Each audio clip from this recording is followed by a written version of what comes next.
नए उद्योगों की नींव रखी जा रही है और ये सारे प्रयास आत्मनिर्भर भारत को मजबूत कर रहे हैं।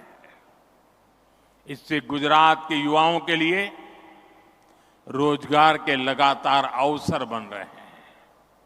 साथियों, उद्योग हो, खेती किसानी हो या फिर टूरिज्म हो, इनके लिए बेहतरीन कनेक्टिविटी बहुत जरूरी है। बीते 20-25 साल में गुजरात की कनेक्टिविटी का कायाकल्प हो चुका है। आज भी यहां रोड और रेल से जुड़े अनेक प्रोजेक्ट्स का शिलान्यास और लोकार्पण किया गया है। सर्कुलर रोड यानी सरदार पटेल रिंग रोड अब और चौड़ी हो रही है। अब ये 6 लेन की चौड़ी सड़क बन रही है। इससे शहर के सबसे भीड़भाड़ वाले इलाकों में ट्रैफिक जाम की समस्या कम होगी। इसी तरह विरमगाम खुदड़ रामपुरा रोड, उसको चौड़ा होने से यहां के किसानों को, उद्योगों को सुविधा मिलेगी। ये जो नए अंडरपास है, रेलवे ओवरब्रिज है, ये शहर की कनेक्टिविटी को और बेहतर बनाएंगे।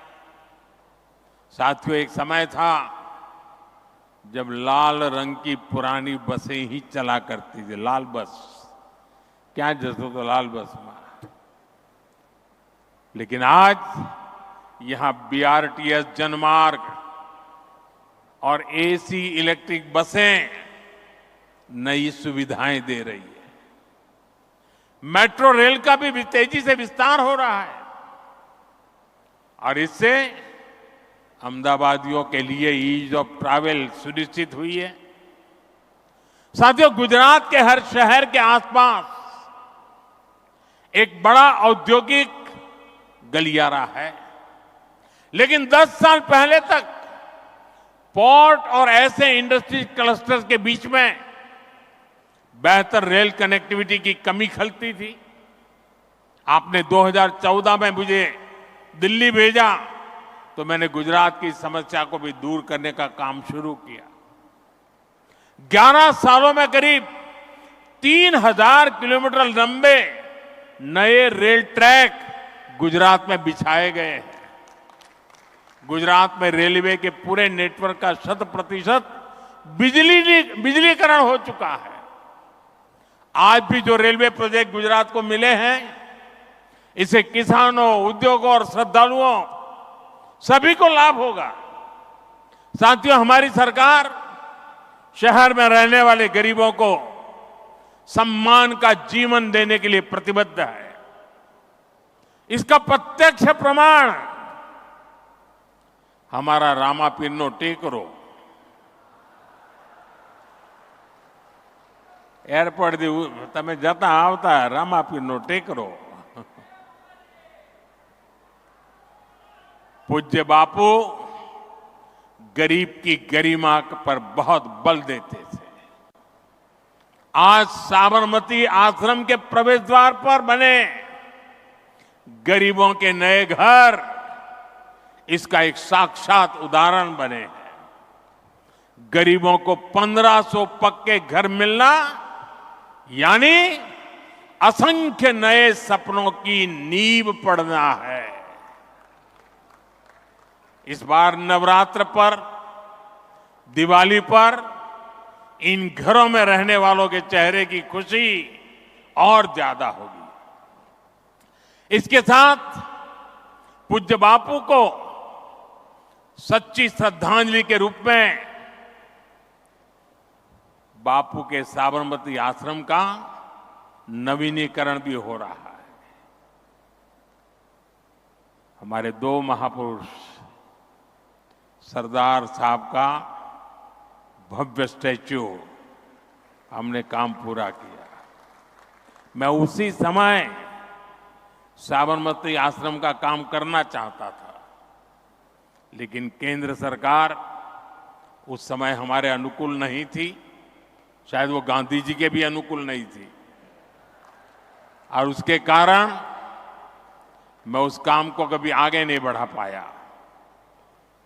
लेकिन जब से आपने मुझे वहां भेजा है, तो जैसे statue of unity, Sardar Vallabh भाई पटेल का वो भव्य स्मारक देश और दुनिया के लिए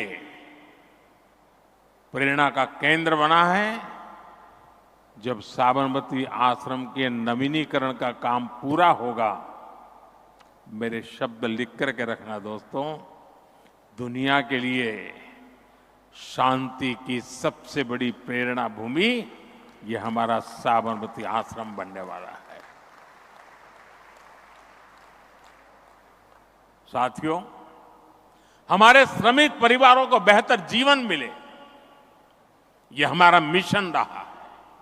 इसलिए कई साल पहले हमने गुजरात में झुग्गी वालों के लिए पक्की गेटेड सोसाइटी बनाने का बीड़ा उठाया। बीते सालों में गुजरात में झुग्गियों की जगह मकान बनाने के ऐसे अनेक प्रोजेक्ट किए गए हैं, और यह अभियान लगातार जारी है। साथियों, जिसको किसी ने नहीं पूछा, जिसको किसी ने नहीं पूछा, मोदी उसको पूजता है।